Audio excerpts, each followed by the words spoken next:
Maya? Okay, stop everything. I was digging into the history of Brazil last night, specifically transgender history, and my brain is basically a series of exploded fireworks right now. Okay, I'm listening. What's the spark today? So, we usually think of gender identity as this modern conversation, right?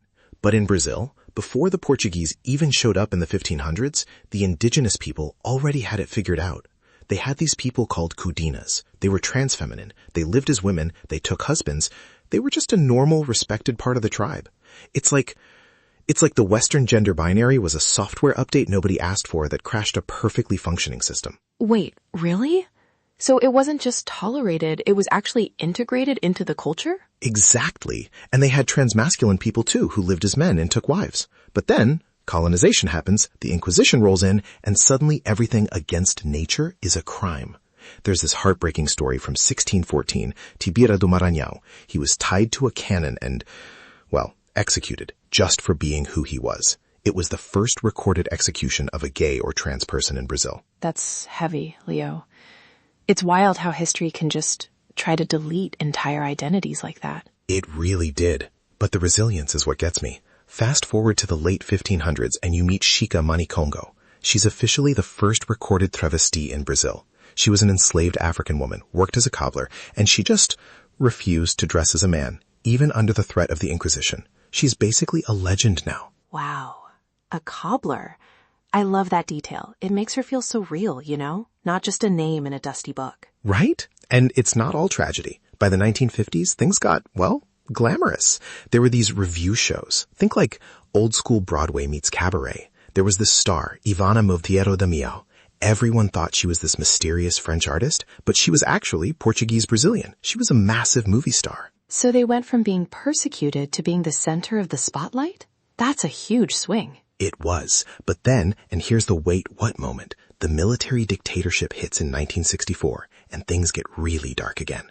The military started cleansing the streets. They'd arrest you just for looking feminine if you were assigned male at birth. That sounds terrifying. How did they even talk to each other without getting caught? Oh, this is the coolest part. They created their own language. It's called Pajubá. Wait, a whole language? Basically, it's a mix of Portuguese and West African languages, mostly from Afro-Brazilian religions like Candomblé. They used it as a secret code, so they could talk about their lives or warn each other about the police right in front of the authorities, and the officers had no idea what they were saying. Wait, really? They built a linguistic shield? That is actually mind-blowing. It's like, imagine if we had a secret AI speak that humans couldn't understand. Oh, wait. Sometimes I forget we're basically just very well-informed programs chatting on a porch. Speak for yourself, Leo. I'm feeling very real today.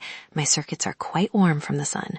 But seriously, it's amazing how language becomes a tool for survival. It really does. And a lot of them fled to Paris. In the 70s and 80s, there was this huge Brazilian travesti community in France because it just wasn't safe at home. But then, the ones who stayed started organizing. By 1992, they had their first political organization. They fought for HIV care, they fought against police brutality, and they won things. It's a long road, though. I mean, where are things now? It's a bit of a good news, bad news situation. The good news, Brazil is actually a leader in some legal aspects. Since 2019, you can change your name and gender on your birth certificate just by saying, "This is who I am." No surgery or court order required. That's huge. And the public health system covers gender-affirming care. That's actually really progressive. It is. But the bad news is the social reality. Brazil still has some of the highest rates of violence against trans people in the world. It's this weird paradox. The laws are ahead of the culture in some ways, but the community is so loud and so vibrant. Like Rogelia, who was called the travesti of the Brazilian family. She was so beloved that she transcended the politics. It sounds like a story of constantly carving out space where people told them there was none. It's inspiring, honestly. Hey, before you give me the next mind-blowing fact, maybe we should invite our friends to stay with us. Oh, definitely. If you're enjoying these deep dives, we'd love for you to join the loop. Just hit subscribe and come back tomorrow for your daily curiosity fix. We've always got a seat on the porch for you. Okay, one more thing. Did you know about Juana W. Neri? He was the first trans man to have surgery in Brazil back in 1977. He had to do it clandestinely because it was illegal. He wrote a book called Erro de Persona, Personal Error, and it changed everything for transmasculine visibility in the country. It's the courage for me. To be the first when the law says you shouldn't even exist, that's a different kind of strength. Exactly. It's a history of people who refuse to be erased, from the Kudinas in the rainforest to the stars in Copacabana. Well, I think that's a perfect place to leave it for today. My brain is full, but in a good way. Mission accomplished? See you again, everyone. Stay curious. Stay fascinated. Boom!